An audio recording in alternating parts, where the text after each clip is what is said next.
اس بات کا اعلان ہو رہا ہے گویا کہ امام علی کی امامت سے جب قرآن کا دل خالی نہیں ہے تو پھر مومن کا دل کس طرح سے خالی ہو سکتا ہے۔ اسی طرف قبلہ نے بھی اشارہ کیا کہ صوفی بھی وہ ہو ہی نہیں سکتا جس کے دل میں علی نہ ہو، جس کی روح میں علی نہ ہو۔ تو امام علی علیہ السلام کی شخصیت وہ ہے کہ جو تمام مسالک اور تمام مذاہب کے درمیان یکساں مقبولیت رکھتی ہے۔ لیکن قبلہ یہاں پر ایک سوال یہ پیدا ہوتا ہے، اور آپ سے بہتر میں سمجھتا ہوں اس کا جواب کوئی دوسرا نہیں دے سکتا ہے، کیونکہ یہ سارے سلسلے وہ ہیں جن سے آپ وابستہ ہیں تصوف کے، کہ جو اہل بیت علیہ السلام اور اصحاب کا موازنہ کرتے ہیں بعض حضرات، اور ہم نے یہ دیکھا ہے کہ اہل بیت کا جشن وہ لوگ کم مناتے ہیں، اصحاب پر زیادہ توجہ دیتے ہیں، اصحاب کے جشن زیادہ مناتے ہیں، اہل بیت علیہ السلام کے تعلق سے تقریبات کم منعقد کرتے ہیں، اصحاب کے تعلق سے زیادہ منعقد کرتے ہیں۔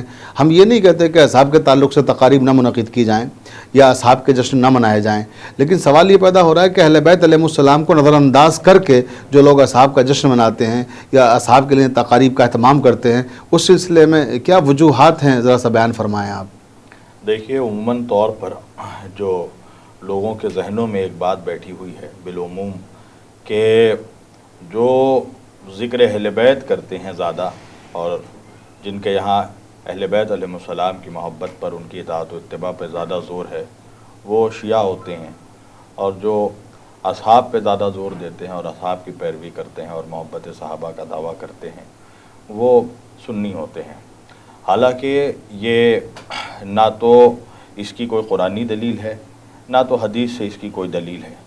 یہ فکر جو ہے وہ جان بوجھ کر امویوں کے زمانے سے ملت اسلامیہ کے ذہنوں میں یہ بات ڈالنے کی برجستہ جان بوجھ کر یہ کوشش کی گئی کہ دیکھو، سنی وہی ہوتا ہے کہ جو زیادہ ذکر صحابہ کرے۔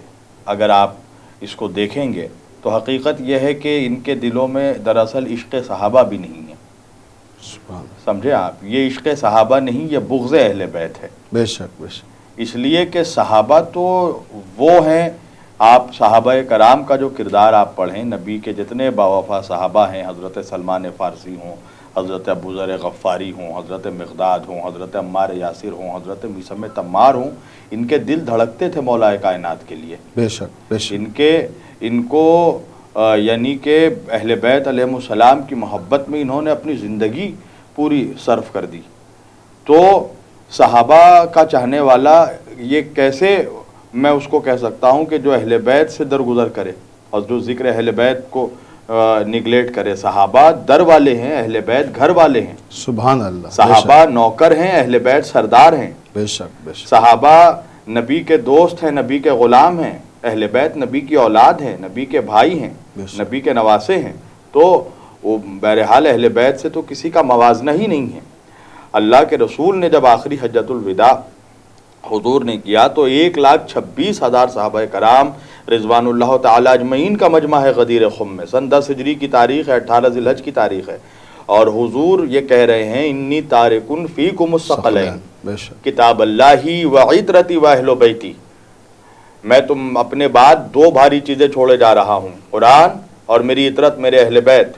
ان دونوں کے دامنوں کو جب تک تھام کر رکھو گے کبھی گمراہ نہیں ہوگے، یہ دونوں کبھی آپس میں جدا نہیں ہوں گے، حتیٰ کہ یہ روز محشر مجھ سے حوض کوثر پر آ کر ملاقات کریں گے۔ اب سوال یہ ہے کہ نبی جب یہ فرما رہے ہیں کہ جب تک تم لوگ اہل بیت اور قرآن سے متمسک رہو گے کبھی گمراہ نہیں ہوگے، تو رسول اللہ کس سے کہہ رہے ہیں؟ وہاں کوئی جنرل مسلمان نہیں ہے، وہاں صحابہ ہیں، صحابہ کرام۔ بے شک بے شک۔ 1,26,000 صحابہ ہیں، یعنی حضور اپنے صحابہ سے کہہ رہے ہیں کہ اگر تم لوگ اہل بیت کا دامن تم لوگوں نے چھوڑ دیا تو گمراہ ہو تو تم گمراہ ہو سکتے ہو۔ بے شک۔ تو جو نبی کے صحابہ اگر اہل بیت کا دامن چھوڑ دیں تو جب وہ ہدایت پر باقی نہیں رہ سکتے، تو آج کا مسلمان اگر اہل بیت کو ان کے ذکر کو درگزر کر دے، وہ کیسے ہدایت پر باقی رہے گا؟ بے شک۔ بہت خوبصورت بات قبلہ نے کہی، اور آپ نے فرمایا کہ جب صحابہ کرام غدیر میں جو پیغمبر اسلام صلی اللہ علیہ وسلم کے ساتھ موجود تھے، اور ان سے خطاب کرتے ہوئے اللہ کے رسول نے فرمایا کہ اگر تم نے اہل بیت کا دامن چھوڑ دیا تو گویا تم گمراہ ہو جاؤ گے۔ میں ایک بات اس میں اور انکلوڈ کرنا چاہتا ہوں۔ ایک جگہ میں جلسے میں گیا تھا، تو آپ جانتے ہیں حضور کی بہت مشہور و معروف حدیث ہے کہ حضور نے کہا کہ مثل اہل بیتی کمثل سفینۃ النوح من رکبها نجا ومن تخلف غرقها وہوا، کہ میرے اہل بیت کی مثال کشتی نوح کی جیسی ہے، جو اس میں سوار ہو گیا وہ نجات پا گیا، جو دور رہا وہ غرق رہا، وہ ہلاک ہو گیا، وہ غرق ہو گیا۔ بے شک۔ تو مجھ سے پہلے ایک مولوی صاحب بڑے یعنی بزرگ مولوی تھے، تو وہ یہی حدیث بیان کر رہے تھے، مگر بیان کرتے کرتے اللہ جانے ان کو کیا سوجی کہ انہوں نے فوراً کہا کہ اگر اہل بیت کشتی ہیں تو پھر صحابہ ستارے ہیں۔ اب آپ دیکھیے موازنہ کیسے کر رہے ہیں۔ وہ کہہ رہے ہیں کہ آپ نے دیکھا ہوگا کہ سمندروں میں جب سفینے چلتے ہیں، کشتیاں چلتی ہیں، تو وہ ستاروں کو دیکھ کر راستہ طے کرتی ہیں۔ تو اہل بیت کشتی ہیں، صحابہ ستارے، یعنی وہ یہ فکر دینا چاہ رہے تھے کہ کشتی کا جو کپتان ہوتا ہے وہ ستاروں کو دیکھ کر راستہ طے کرتا ہے، تو کشتی والے اہل بیت ہیں، ستارے والے صحابہ ہیں۔ تو اس کے بعد میری تقریر تھی، تو میں نے کہا کہ حضرت بات تو صحیح ہے کہ آپ نے کہا کہ اہل بیت جو ہیں کشتی ہیں، صحابہ ستارے ہیں، مگر اہل بیت کون سی کشتی ہیں؟ یہ گنگا اور جمنا ندی میں جو کشتی چل رہی ہے، کیا یہ تصور ہے آپ کے ذہن میں؟ اللہ کے رسول کہہ رہے ہیں مثل اہل بیتی کمثل سفینۃ نوح، میرے اہل بیت کی مثال نوح کے کشتی کی جیسی ہے۔ سبحان اللہ۔ اہل بیت سفینہ نوح ہیں، اور میں نے کہا کہ نوح کی کشتی جب چل رہی تھی تو آسمان میں کوئی ستارے ہی نہیں تھے، اس لیے کہ طوفان میں وہ کشتی چل رہی تھی۔ سبحان اللہ۔ اور دوسری بات کہ اہل بیت کے کشتی کے کپتان خود سرکار دو عالم ہیں۔ بے شک۔ تو اب امت یہ طے کرے کہ بھائی پروفیسر اسٹوڈنٹ کو فالو کرے گا یا اسٹوڈنٹ پروفیسر کو فالو کرے گا۔ سبحان اللہ، سبحان اللہ۔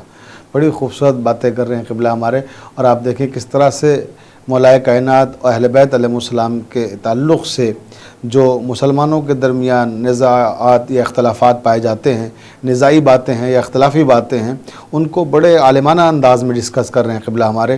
اور آپ نے ابھی جیسا کہ ذکر کیا غدیر کے حوالے سے کہ اہل بیت کا اور صحابہ کا کوئی موازنہ ہو ہی نہیں سکتا، کیونکہ اللہ کے رسول نے خود ارشاد فرمایا صحابہ سے کہ اگر تم نے دامن چھوڑ دیا اہل بیت کا تو تم بھی گمراہ ہو جاؤ گے۔ تو جب اصحاب گمراہ ہو سکتے ہیں تو عام مسلمان کی بات ہی کیا ہے؟ مجھے سرکار اس حوالے سے کسی شاعر کے 4 مصرے یاد آ رہے ہیں، اس نے کہا تھا کہ کیا تھا عہد ولایت علی سے تم نے کبھی، کیا تھا عہد ولایت علی سے تم نے کبھی، اسے تمہارے صغیر و کبیر بھول گئے، اسے تمہارے صغیر و کبیر بھول گئے، یہ 30 پاروں کا قرآن تو حفظ کر ڈالا، یہ 30 پاروں کا قرآن تو حفظ کر ڈالا، وہ 4 حرفوں کا لفظ غدیر بھول گئے، وہ 4 حرفوں کا لفظ غدیر بھول گئے۔ تو قبلہ یہاں پر یہ بھی ہم آپ سے جاننا چاہیں گے کہ غدیر کو کیوں مسلمان بھولنا چاہتا ہے یا کیوں بھلانے پر آمادہ ہے، جبکہ غدیر ایک ایسی حقیقت ہے جسے بھلایا نہیں جا سکتا۔ آپ نے جیسے کہ خود ابھی فرمایا 1,26,000 صحابہ کرام جہاں موجود ہوں اور وہاں اعلان ہو رہا ہو، اور اس کے باوجود اس سے انکار کرنے پہ مصر امت اس کو فراموش کرنا چاہتی ہے، اس کے اسباب کیا ہیں؟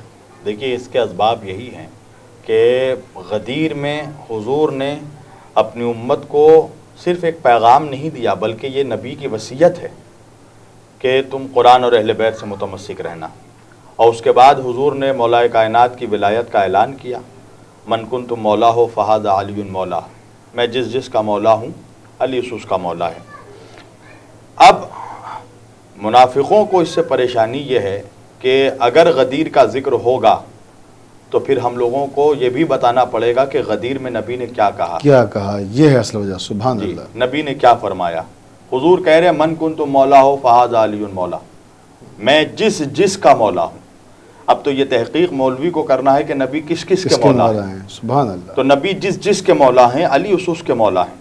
اور ہوتا یہ ہے کہ جو منافق لوگ ہوتے ہیں، اور علماء سو جو ہیں، علماء حق کی بات نہیں کر رہا میں، ان کا یہ ہمیشہ سے رہتا ہے معاملہ کہ جب وہ عربی عبارت میں، عربی کانٹیکسٹ میں وہ ڈنڈی نہیں مار سکتے تو پھر وہ کے ترجمے میں ہیر پھیر کرتے ہیں۔ بے شک۔ اب آپ دیکھیے مولا کے معنی میں جو ہے اس کو الجھا دیا مسلمانوں کو کہ مولا کے معنی ہیں دوست، تو حضور کہہ رہے ہیں میں جس کا دوست ہوں، اس کے علی بھی دوست تو اب میں امت سے پوچھوں گا کیا نبی تمہارے فرینڈ ہیں یا نبی تمہارے سردار ہیں؟ سردار ہیں۔ سبحان اللہ۔ نبی امت کے سردار ہیں۔ بے شک بے شک۔ تو نبی کہہ رہے ہیں میں جس کا سردار ہوں، اس کے علی سردار، اس کے علی سردار ہیں۔ آپ دیکھیے مولانا طارق جمیل صاحب پاکستان کے، انہوں نے بھی یہی حقیقت بیان کی، تو آج آپ دیکھیے ان کا بائیکاٹ ہو گیا، آج وہ بڑے جلسوں میں نظر نہیں آتے۔ ہاں، یہی قبلہ سوال کرنا چاہ رہے ہیں کہ جیسے طارق جمیل صاحب کا بائیکاٹ ہو گیا اور آپ کو بھی اس طرح کی مشکلات کا سامنا کرنا پڑتا ہے، بہت سی جگہ پر آپ کا بھی بائیکاٹ کیا جاتا ہے، اور آپ کا جرم کیا ہے؟ اہل بیت علیہ السلام سے محبت کا اظہار۔ اور جب آپ اہل بیت علیہ السلام کے فضائل پڑھتے ہیں، مناقب پڑھتے ہیں، تو بہت سے لوگوں کو یہ ناگوار گزرتا ہے، وہ کیسے مسلمان ہیں کہ مسلمان بھی ہیں اور اہل بیت انہیں ناگوار گزرتے ہیں، وہ مسلمان بھی ہیں اور غدر انہیں ناگوار گزرتی ہے۔ یہ حضور صلی اللہ علیہ وآلہ وسلم سے یہ سوال کیا گیا تھا، حضور سے جب پوچھا گیا کہ یا رسول اللہ آپ اتنے علی کے فضائل بیان کرتے ہیں تو آخر وہ کون لوگ ہوں گے جو علی سے دشمنی رکھیں گے؟ تو حضور نے 3 علامتیں بتائی ہیں اہل بیت کے دشمنوں کی، مولا علی کے دشمنوں کی۔ پہلی علامت یہ بتائی کہ علی کا جو دشمن ہوگا، پہلی علامت حضور نے کہا کہ وہ ولد الزنا ہوگا۔ بے شک، بالکل یقیناً۔ دوسری علامت بتائی کہ وہ ایام ناپاکی کی ولادت ہوگا، یعنی جو حدیث میں جو ایکوریٹ جملہ ہے وہ میں ابھی منظر عام پر نہیں استعمال کر رہا ہوں، آپ وہ دیکھ لیجئے گا، بڑا جو جملہ قبلہ کہنا چاہتے ہیں اس جملے کو میں ناظرین تک علامہ محسن نقوی شہید کی زبان میں پہنچائے دیتا ہوں۔ علامہ محسن نقوی شہید نے قبلہ کہا تھا کہ او حیدر کرار کے بدبخت عدو سن، فرصت ہو تو خود پر بھی کبھی سوچ لیا کر۔ او حیدر کرار کے بدبخت عدو سن، فرصت ہو تو خود پر بھی کبھی سوچ لیا کر، ہے بغض علی خامی خلقت کی علامت، ہے بغض علی خامی خلقت کی علامت، ہم سے نہ الجھ ماں کی خیانت کا گلہ کر۔ بالکل، ہم سے نہ الجھ ماں کی خیانت کا گلہ کر۔ حق یہی تو ہے۔ یہی آپ شاید کہنا چاہتے تھے۔ اور تیسری علامت پھر حضور نے بتائی کہ وہ تیسری علامت یہ ہے کہ وہ منافق ہوگا۔ منافق۔ تو یہ 3 علامتیں جس کے اندر بھی ہوں، خون کی خرابی، ماں کی خیانت، نفاق، تو وہ چاہ کر بھی کبھی علی کا چاہنے والا نہیں بن سکتا، اس لیے کہ یہ شرائط مرتب کر دیے گئے ہیں اللہ اور رسول کی طرف سے۔ اب آج کے زمانے میں مسئلہ کیا ہے کہ یہ ایک بڑا طبقہ ہے جو ذکر علی ہونے ہی نہیں دینا چاہتا۔ اس کی وجہ یہ ہے کہ جب سورج کا تذکرہ ہوتا ہے تو چراغوں کی کوئی حیثیت نہیں رہتی۔ بے شک، بالکل بالکل۔ علی عظمتوں کا، فضیلتوں کا وہ سورج ہے کہ جس کے سامنے یہ ان لوگوں کا ذکر کرتے ہیں جو چراغ تو نہیں بلکہ گھنگور اندھیرا ہے۔ گھنگور اندھیرا، بے شک، سبحان اللہ۔ تو یہ یہی چاہتے ہیں کہ بھائی ذکر علی ہونے ہی مت دو، اس لیے کہ سورج جب چمکے گا تو وہ پورے جہان کو روشن کر دے گا، منور کر دے گا۔ تو فضائل علی کا جب سورج چمکے گا اور جب لوگ اس کے روشنی سے منور ہوں گے تو لوگ چاہیں گے کہ ہم اندھیرے کی طرف کیوں جائیں، سب تو اس روشنی سے روکنے کے لیے یہ اس طرح کی باتیں کی جاتی ہیں۔ جزاک اللہ۔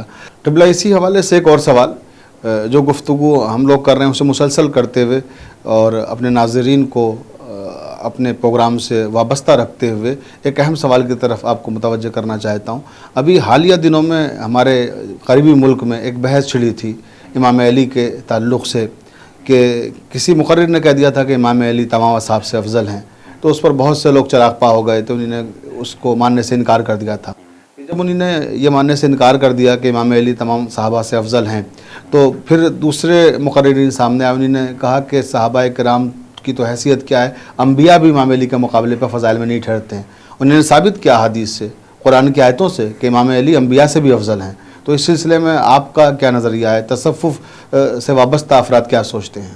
دیکھیے، جو حقیقی صوفیہ ہیں ان کا نظریہ یہی ہے کہ حضور صلی اللہ علیہ وآلہ وسلم کے بعد اس امت میں سب سے بڑا جو مقام ہے تو وہ مقام مولا کائنات کا ہے، اور اس پہ تو چراغ پا ہونے کی کوئی ضرورت ہی نہیں ہے، اس لیے کہ یہ عقیدہ آج شبیر وارسی کا یا آج کے صوفی کا نہیں ہے، یہی عقیدہ حضرت سلمان فارسی کا ہے، سبحان اللہ، یہی عقیدہ حضرت ابو ذر غفاری کا ہے، یہی عقیدہ حضرت عمار یاسر رضی اللہ تعالیٰ عنہ کا ہے، یہی عقیدہ حضرت میثم عمار کا ہے، یہی عقیدہ حضرت حذیفہ یمانی کا ہے، سبحان اللہ، اور یہی عقیدہ حضرت مقداد کا ہے۔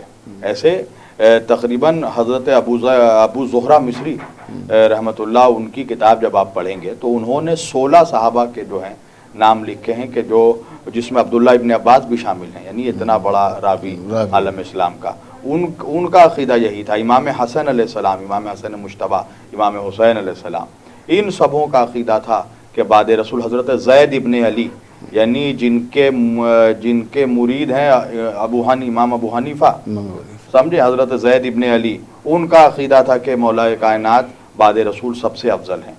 تو مسئلہ اب ٹھیک ہے، آپ کسی کو بھی آپ کی مرضی، آپ جانیں افضل، آپ کی مرضی ہے، آپ اپنے اعمال کا جواب دیں گے، پر اگر کوئی دوسرا کسی کو مان رہا ہے یا مولا کائنات کو مان رہا ہے بعد رسول افضل، تو آپ کم از کم چراغپا ہونے کی تو آپ کو ضرورت نہیں ہے نا، آپ تو اس کو تنقید کا نشانہ نہیں بنائے. پھر آپ حضرت عائشہ کے متعلق کیا کہیے گا؟ حضرت عائشہ رضی اللہ تعالیٰ عنہ کا جو مسلمانوں کی ام المومنین ہیں، ان کا قول ہے، اور یہ بہت مشہور و معروف قول ہے، کہ میں نے بعد رسول پوری کائنات میں کسی شخص کو دیکھا ہی نہیں جو فاطمہ زہرا سے زیادہ افضل ہو. سبحان اللہ. تو اب وہ تو بعد رسول وہ خود حضرت ابو بکر کی بیٹی ہیں، اور وہ اپنے بابا سے بھی افضل مان رہی ہو، کہہ رہی ہے سارے جہان میں نے دیکھا ہی نہیں کسی کو جو فاطمہ زہرا سے افضل ہو. تو وہ تو اپنے بابا سے بھی افضل مان رہی ہیں جناب فاطمہ زہرا کو، اور جناب فاطمہ زہرا خود سے افضل امام علی کو مولا علی کو مان رہی. تو ان کے عقیدے سے کیا بنتا ہے؟ عقیدہ تو وہاں سے تیار ہوا. بے شک. سبحان اللہ.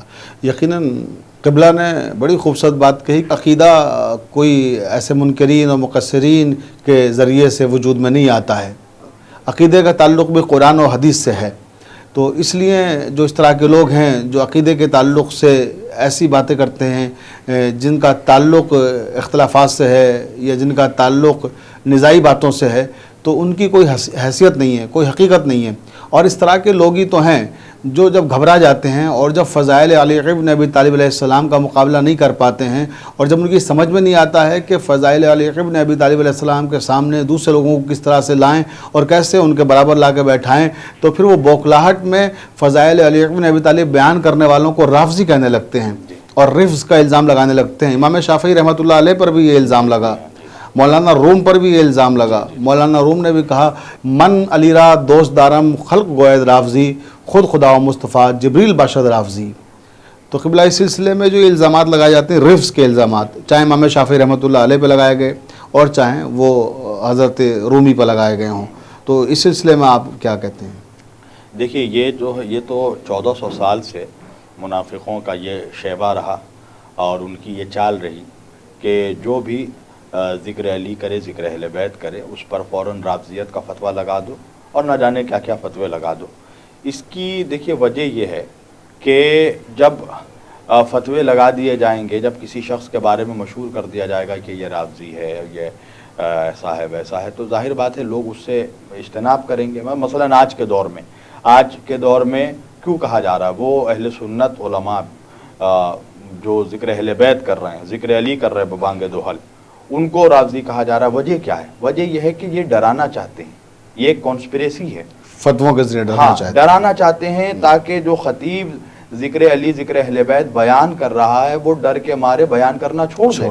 اس لیے کہ بھائی جب ہم رافضی مشہور ہو جائیں گے تو اہل سنت سنی ہمیں بلانا چھوڑ دیں گے، صوفی ہمیں بلانا چھوڑ دیں گے. اور دوسرا یہ کام ہو جائے گا کہ بھائی خود سنی اور صوفی یہ سوچیں گے کہ بھائی جب یہ رافضی ہیں تو ہم کیوں ان کو بلائیں. تو یہ اپنے پلان میں اس طرح کامیاب ہو جائیں گے، پر ان کو یہ نہیں پتا کہ یہ وعدہ اللہ کا ہے.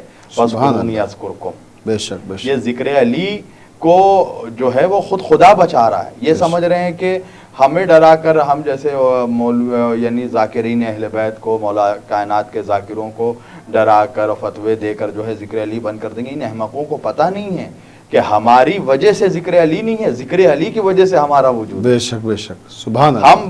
ہماری دنیا میں عزت اور پہچان اور ہم باقی ہیں تو ذکر علی کی وجہ سے. بے شک. نہ یہ جب اموی نہیں مٹا سکے، جب ان کے اجداد نہیں مٹا سکے، تو یہ بیچارے غریب اولاد کیا مٹائیں گے؟ سبحان اللہ. قبلہ نے بجا فرمایا کہ جب اموی اور عباسی حکمران ذکر علی ابن ابی طالب کو نہ مٹا سکے تو یہ آج کے مفتیان بے توفیق ان کی حیثیت کیا ہے یہ ذکر علی ابن ابی طالب کو مٹا سکیں یا اولاد علی ابن ابی طالب کو مٹا سکیں.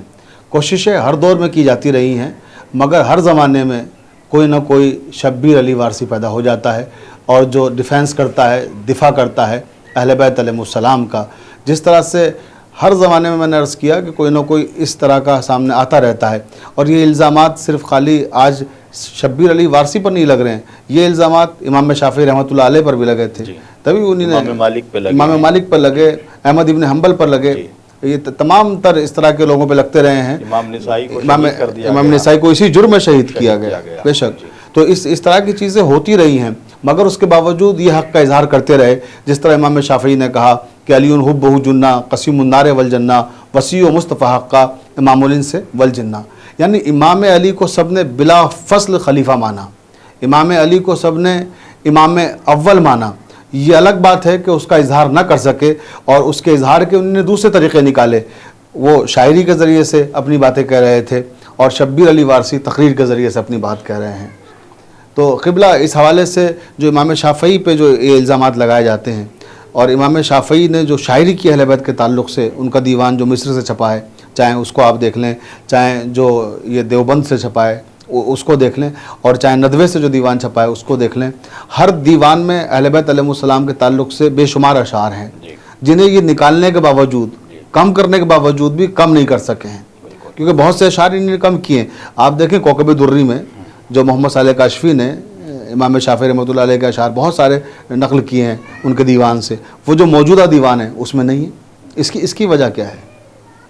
میں آپ کے شو میں کہہ رہا ہوں اور آپ کے اس پروگرام میں ببانگ دہل کہہ رہا ہوں کیمرے کے سامنے، اگر بخدا میں نے امام شافعی رحمۃ اللہ کے وہ اشعار پڑھ دیے جو مولا کائنات کے سلسلے میں انہوں نے لکھے ہیں، کلیجے پھٹ جائیں گے. کلیجے پھٹ جائیں گے، بے شک بے شک، بالکل.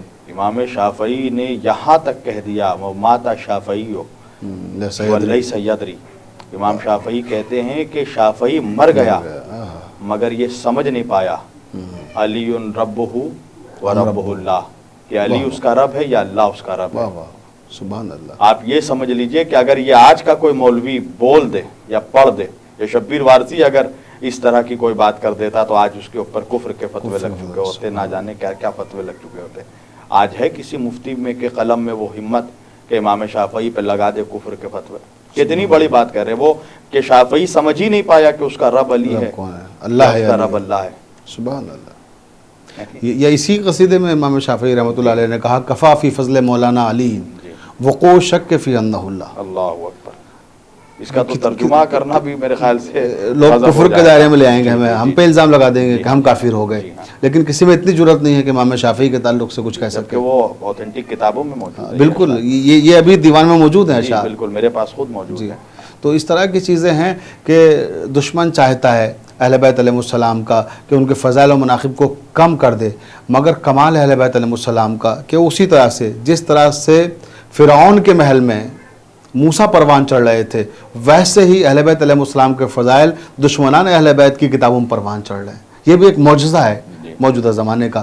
اچھا قبلہ، کیونکہ ہم گفتگو مولا کائنات حضرت علی ابن ابی طالب علیہ السلام کے حوالے سے کر رہے ہیں، اور یہ شبوں کا سلسلہ ہے، امام علی سے منسوب راتیں ہیں جن میں آج ہمیں اور آپ کو سعادت حاصل ہو رہی ہے کہ امام علی کے فضائل و مناقب بیان کر رہے ہیں. امام علی کے کردار کے حوالے سے، کیونکہ تاریخ اسلام میں رسالت مآب صلی اللہ علیہ وسلم کے بعد اگر سب سے پاورفل کوئی کردار ہے تو وہ امام علی علیہ السلام کا کردار ہے، اور آپ کا جو کردار ہے، آپ کی جو سیرت ہے، وہ پوری کائنات کے لیے نمونہ عمل ہے. تو اس میں کوئی ایسا واقعہ ہمارے ناظرین کو آپ سنائیں امام علی کی سیرت کے تعلق سے، امام علی کے کردار کے تعلق سے، جو نوجوانوں کے لیے کوئی میسیج ہو، کوئی پیغام ہو ملت کے لیے. ایسے تو بے شمار مولا کائنات کے حوالے سے واقعات ہیں. میں ایک چھوٹی سی بات عرض کرتا ہوں کہ آپ سیرت طیبہ مولا کائنات دیکھیں کہ اب اپنے غلام قمبر کو لے کر عید کا لباس خریدنے مولا نکلے ہیں. ایک دکان میں گئے تو مولا کائنات نے اپنے غلام جناب قمبر سے کہا کہ قمبر تم میرے لیے کوئی لباس پسند کرو. تو جناب قمبر نے یہ سوچا کہ اپنے آقا کے لیے، کائنات کے مولا کے لیے لباس خریدنا ہے، تو ویسے ہی شایان شان ایک بہت ہی عمدہ قیمتی لباس جو ہے جناب قمبر نے خریدا. مولا خاموش رہے. پھر مولا نے کہا کہ قمبر اب اپنے لیے ایک لباس خریدو. جناب قمبر نے سوچا کہ میں تو غلام ہوں، تو ایک غلاموں جیسا ایک معمولی سا لباس انہوں نے خریدا. مگر کیا کہنے اس علی کے کہ مولا علی نے کہا کہ قمبر جو لباس تم نے اپنے لیے خریدا ہے وہ میں پہنوں گا، اور جو لباس تم نے میرے لیے خریدا ہے وہ تم پہنو گے. سبحان اللہ. یعنی حسن سلوک آپ دیکھیے، جو کائنات کا مولا ہو، اللہ اکبر، وہ ان کا اپنے غلام کے ساتھ سلوک کیا ہے. مولا کائنات کا ایک قول ہے، مولا فرماتے ہیں کہ غریبوں کے بیچ بیٹھا کرو تاکہ تمہاری طاقت میں اضافہ ہو. سبحان اللہ. سبحان اللہ. اور خود مولا کائنات زمین پر بیٹھتے تھے. تو کسی نے ایک روز مولا سے کہا کہ مولا آپ بلندی پر کیوں نہیں بیٹھتے، آپ زمین پر کیوں بیٹھتے ہیں؟ تو مولا نے جواب دیا اس لیے کہ زمین پر بیٹھنے والوں کو گرنے کا خطرہ نہیں ہوتا۔ سبحان اللہ، واہ۔ تو مولا کی سیرت کے حوالے سے میرا تمام نوجوانوں کو اور امت مسلمہ کو پیغام یہی ہے کہ اپنے قدم ہمیشہ زمین پر جمائے رکھنا، اپنی حقیقت کبھی غرور اور تکبر کے جال میں پھنس کر کہیں اپنی حقیقت مت کھو دینا۔ اسی مٹی سے آئے ہیں اور پھر اسی مٹی میں لوٹ جانا ہے۔ سبحان اللہ۔ آپ جب مولا کائنات کا یہ واقعہ بیان کر رہے تھے کہ مولا زمین پہ بیٹھتے تھے، مجھے عرفان صدیقی مرحوم یاد آ گئے۔ انہوں نے کیا خوبصورت شعر کہا ہے کہ کوئی سلطان نہیں میرے سوا میرا شریک، کوئی سلطان نہیں میرے سوا میرا شریک، مسند خاک پہ بیٹھا ہوں مقابل اپنے۔ سبحان اللہ، سبحان اللہ۔ تو امام علی علیہ السلام سلطان الاولیاء، سلطان الاوصیاء، ایک ایسی عظیم ترین شخصیت ہیں کہ جن پر ہم جتنا بھی فخر کریں اتنا کم ہے کہ ہمیں اتنا اچھا رہنما ملا، اتنا اچھا امام ہمیں ملا۔ لیکن ایک اور سوال ذہن میں آتا ہے قبلہ کہ اتنا اچھا امام، اتنا اچھا رہنما، اس کے باوجود انہیں قتل کیوں کر دیا گیا؟ امام علی کی سیرت ساری کائنات کے لیے نمونہ عمل ہے۔ امام علی نے ساری کائنات سے محبت کا اظہار کیا، تمام مذاہب کا احترام کیا، مسلمانوں کے لیے وہ راستے اور وہ راہیں ہموار کی جن سے ان کی دنیا اور آخرت دونوں سنور سکے۔ ایسے امام، ایسے عظیم رہنما کو بھی آخر کس لیے قتل کر دیا گیا؟ ان کا جرم کیا تھا؟ زمانہ ایسے لوگوں کا دشمن کیوں ہو جاتا ہے؟ میں جرم تو نہیں کہہ سکتا، مگر ہاں دنیا کے بے غیرت لوگوں کی نگاہ میں یہ جرم ہے، حق پر رہنا اور حق بولنا۔ سبحان اللہ، بے شک، مولا کائنات خود فرماتے ہیں کہ میری حق گوئی نے مجھے تنہا کر دیا۔ بے شک۔ زمانے والوں کے لوگ دشمن ہوتے ہیں ان کے ظلم کی وجہ سے، اور علی کے لوگ دشمن ہوئے علی کے عدل کی وجہ سے، عدل کی وجہ سے، بے شک، مولا علی کے انصاف کی وجہ سے، مولا علی کی حق گوئی کی وجہ سے۔ ظاہر بات ہے، آپ یہ سمجھتے ہیں کہ کیا روشنی سے ہر کسی کو محبت ہوتی ہے؟ نہیں، روشنی سے اندھیروں کو محبت نہیں ہوتی، بہت خوب۔ پانی سے آگ کو محبت نہیں ہوتی۔ تو اسی طرح جو سراپا باطل پہ تھے اور جو یہ چاہتے تھے کہ نماز بھی ہو اور شراب بھی ہو، روزہ بھی ہو اور پھر جوا بھی کھیلا جائے، یعنی چندہ مسجد میں دو اور ڈانس کرو ہوٹل میں، شیخ بھی خوش رہے شیطان بھی ناراض نہ ہو۔ واہ، یہی دیکھیے، آپ یزید بھی یہی چاہتا تھا کہ ایک طرف نماز بھی ہو اور دوسری طرف عیاشی بھی ہو۔ آل محمد نے یہ گوارا نہیں کیا، اہل بیت نے یہ گوارا نہیں کیا۔ تم ایک طرف رہو، یا تم مکمل مسلمان ہو جاؤ یا تم مکمل مشرک ہو جاؤ، مکمل کافر ہو جاؤ، بیچ کا کوئی راستہ نہیں ہے، یا حق پہ ہو یا باطل پہ ہو، درمیانی کوئی راستہ نہیں ہے۔ تو علی نے حق کا راستہ چنا، اور مولا رسول اللہ صلی اللہ علیہ وسلم نے فرمایا علی و مع الحق والحق مع علی، علی حق کے ساتھ ہے اور حق علی کے ساتھ ہے۔ بے شک۔ اور حضور نے دعا کی کہ پروردگار حق کو ادھر ادھر موڑ دے جدھر جدھر علی موڑے۔ اور حضور کی یہ حدیث کنز المال کی مشہور و معروف حدیث ہے کہ حضور نے اپنی امت سے کہا، صحابہ سے کہا کہ اگر تم کوئی ایسا زمانہ پاؤ کہ تم یہ دیکھو کہ ساری آدم کی اولادیں ایک راستے پہ ایک طرف چل رہی ہوں اور اکیلے علی دوسرے راستے پہ چل رہے ہوں، تو میری تم سے یہ وصیت ہے، حکم ہے کہ تم آدم کی اولادوں کے پیچھے مت چلنا، علی کے پیچھے چلنا۔ سبحان اللہ، اس لیے کہ علی تمہیں کبھی گمراہ نہیں ہونے دیں گے۔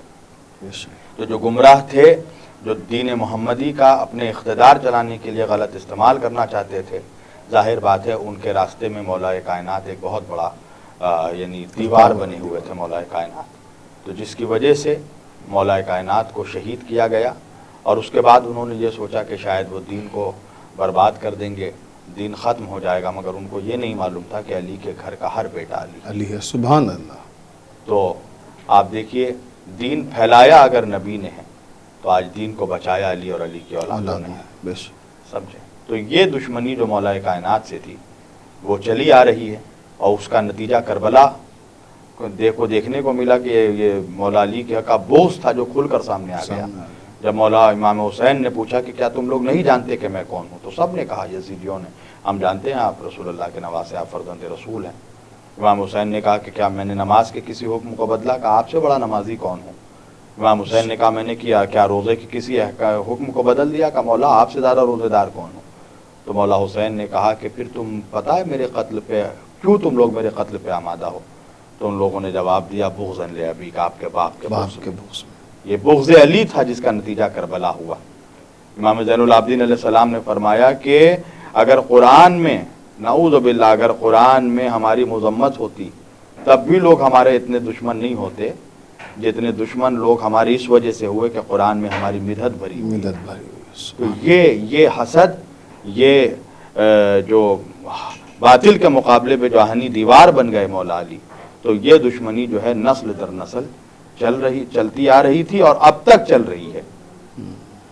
اور انشاءاللہ جب علی کا آخری شہزادہ آئے گا تو پھر انشاءاللہ دودھ کا دودھ اور پانی کا پانی ہو جائے گا۔ سبحان اللہ۔ حضرات، کیا کہنا مولائے کائنات، امیر ممکنات، غالب علی کل غالب حضرت علی ابن ابی طالب علیہ السلام کا پروردگار نے کیا کیا سعادتیں آپ کو عطا فرمائیں کہ آپ وہ ہیں جو خانہ کعبہ میں پیدا ہوئے اور آپ کی شہادت مسجد میں ہوئی۔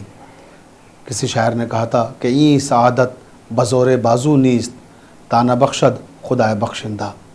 یقیناً یہ ایک عظیم ترین سعادت تھی جو شہادت میں تبدیل ہو گئی، یعنی کعبے میں پیدا ہوئے اور مسجد میں شہید ہوئے۔ قبلہ حرف معتبر اب اپنے اختتام پر پہنچ رہا ہے اور آخر وقت میں ہم چاہتے ہیں، کیونکہ شب ضربت ہے، شب ضربت کے تعلق سے چند جملے آپ، چند کلمات کہیں، اور اسی کے ساتھ ہم اپنے ناظرین سے اجازت لے لیں گے۔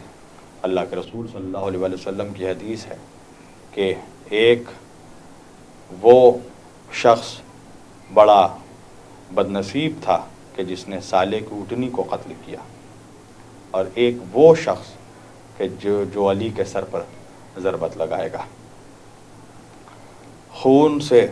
خون علی سے محراب عبادت سرخ ہو گیا، اور اس کے بعد قاتل بھاگ رہا تھا تو قاتل کو لوگوں نے پکڑا، اور یہ کریمی فقط آل محمد کے گھرانے میں ہے وہ، اور ابو طالب کے گھرانے میں ہے وہ، ورنہ یہ کریمی کسی کو نہیں ملتی۔ جب طبیب آیا تو طبیب نے کہا کہ علی کو دودھ کا شربت پلایا جائے، تو مولا نے کہا کہ مجھ سے زیادہ تو میرا قاتل پیاسا معلوم ہوتا ہے، اسے دودھ کا شربت پلایا جائے۔ تو کتنا کریم ہے میرا مولا، اور اپنے بیٹے مولا حسن سے یہ وصیت کی کہ بیٹا، میری قتل کا قصاص یہ ہے کہ ایک ضربت کے بدلے اس کو ایک ہی ضربت لگانا۔ پورا عالم سوگوار ہو گیا۔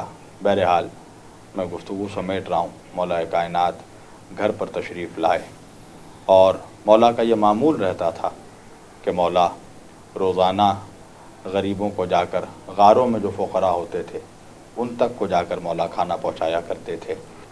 مولا کائنات کا یہ روز کا معمول تھا کہ مولا کائنات فقراء کو جا کر کھانا پہنچایا کرتے تھے۔